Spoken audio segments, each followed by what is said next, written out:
All right, so Jim's up. I'm up here to Jim's. This is Jim Wagner. Jim is kind enough to work on my hand every so often when we both have free time. So why don't you just tell them what we're doing here with the high tens? So what we're going to be using is this high tens unit here. It's from this WINBACK. It's a Takar technology, so it's WINBACK. So, and what it is, it's a unit that takes like a high frequency electrical current, and it'll give a thermal and electrical stim combined unit. So we're going to take a look at, we're going to increase some thermal healing temperature, help on the cellular level for healing, and then we're going to add a little stim, focus stim at the same time through some of these transducers and sound heads. So Jed's got some inflamed aggravated tissue in through here along these the long flexors of at the pulley level in his fingers. So we're going to go ahead and get in with the probe right here, the probe, and we're going to get in this area here. It's going to be about 5-minute treatment. We're going to increase our intensity, so nice warmth in there, and see what we can do to kind of help to promote some blood flow and some healing. And then I've also been working with Jim a little bit on conjugate powerlifting training, and he had some questions. So what can I help you out with, Jim? What were you? So I was just talking about, like, with your conjugate training. You know, when is a you know, when do you test your max lifts? All right, you might feel a little warmth as we go along. Okay. You just let me know. When do you test your max lifts? Your dynamic effort days. How often do you change out your main lifts for those? Okay. So those are some of the kind of questions I was looking at right there. And I refresh my memory. You're doing 4 days a week, right? So I'm doing 4 days a week training, and my Monday is max effort, or lower body. Wednesday is max effort, upper body. Then Friday's dynamic lower, and then Saturday is going to be my dynamic upper. Okay, great. So what you want to do is you want to think about every max effort day as a retest day. So, you've been doing this week or two? This is my second week. I'm just going to restart my second week. So, the way I've set up your program is you're going to retest, you're going to set a PR on your lower body max effort and your upper body max effort day every week for several weeks. 3, 6, however many different lifts that you can come up with for squat, deadlift, bench. You want to test all those, and you establish the first 1 rep max that you establish is your max effort number for that lift. Gotcha.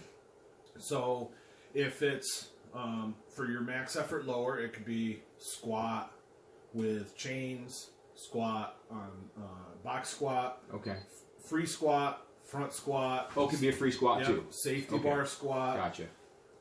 All those things. So there's 5 or 6 variations for squat right there. So that's max effort, right? That's your max effort squat. That's one of those things asking. Are the chains and bands, I thought those were saved for your dynamic effort days, but they're not? No, you can use them for max effort day. Too. Okay. Or at least I do. Okay. At least I do. All right. So, but what I would suggest is whatever band tension that you start using now in the program is what you stay with. Gotcha. So what the mistake I made is that I switched up the number of chains sometimes, the band that I used. So some of those numbers just get thrown out of the program because I know what's better to do now. Gotcha. So on any squat day, if I use bands, it's with my blue bands. Okay. And I don't know what they rate, maybe 85 pounds or 100 pounds or something like that. Yeah. So you're adding that weight at the very top of the lift. And then if I use chains on squats, which I don't very much because they're kind of a pain in the neck. They are a pain. It's always, I count it as 140 pounds. Okay. Now there's always chains still on the floor, so you don't get all 140 pounds at the top. Right. But as an ease of documentation, you want to think of it as the 140. Gotcha. Okay? Yep. So for you, it might be, if you have all 20-pound chains, then it's probably going to be a multiple of 20 that you would use. All right. For my deadlift, same thing. I'll always use 140 pounds in chain on the grand majority of my deadlift stuff. Sometimes I take out this big rusty chain that's like 20 feet long, right? And I have it like doubled and doubled over, and then I attach it with a strap but I don't use it that much because it's kind of a pain in the neck, and it changes kind of the kinetics of the lift because I can't put my feet exactly where I want to. Right. It really works best for sumo rather than conventional. But yeah, once you go through, say, 8 variations of lower body max effort, and you have all those written down, then kind of like phase 2 is you decide how you feel that day and what you want to go max effort on. Gotcha. So if you're feeling real good for squat, then you choose a squat variation.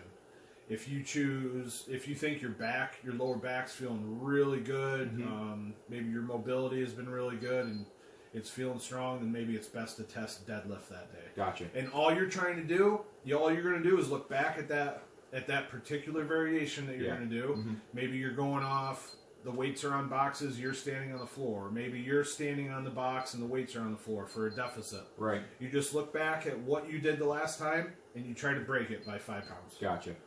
And the idea with it is your strength is being built with all of your accessories that you're putting into the program. So if your body is getting stronger from the accessories, then you should be able to break your maxes each week. I see. Yeah. Okay. So what are the phases usually run? Are they 4-week waves? Or are they like? It's a 3-week. It's called a 3-week pendulum wave. 3-week pendulum wave. So what I set up on your program, if I remember correctly, is you would take your 1 rep max of the deadlift. And the first week is 50%, right, with 25% band tension, and then the next week is 55% with 25% band tension. Then the third week is 60%, with 25% band tension. Right, right. Yep. And then the next 3-week block is a different exercise. Okay, that's right. So if it was deficit deadlifts for speed the first 3 weeks. And you would do those with those are when you say those those are without bands or chains, or you could if you wanted to. You could if you wanted to, absolutely. Yes. Gotcha. Okay. Yeah. The band tension, generally on speed you use bands. Okay. At least that's what Louie at Westside ended up going to was the bands because. Are you feeling any heat with this? Sorry. It feels great. Yeah. Okay. It is heating up. Okay. What they found is they got more benefit out of the bands because of the overspeed eccentric. Gotcha. So as you're lowering down, especially in the squat, there's the potential for the bands to pull you down even faster than you normally would. So you got to have more control. More control, and it loads the muscles with that. What's the word? The potential energy. Oh, a post-activation potentiation. Is that what you're talking about? Yeah, just like that. Yeah. Okay. Yeah. So. It's just like with your muscles are like rubber bands. When you stretch them more violently, they'll recoil and contract more violently. Yeah. Produce more force, and then if you get good at doing that, then over time you'll become better at producing force out of the hole. That's great. Yep.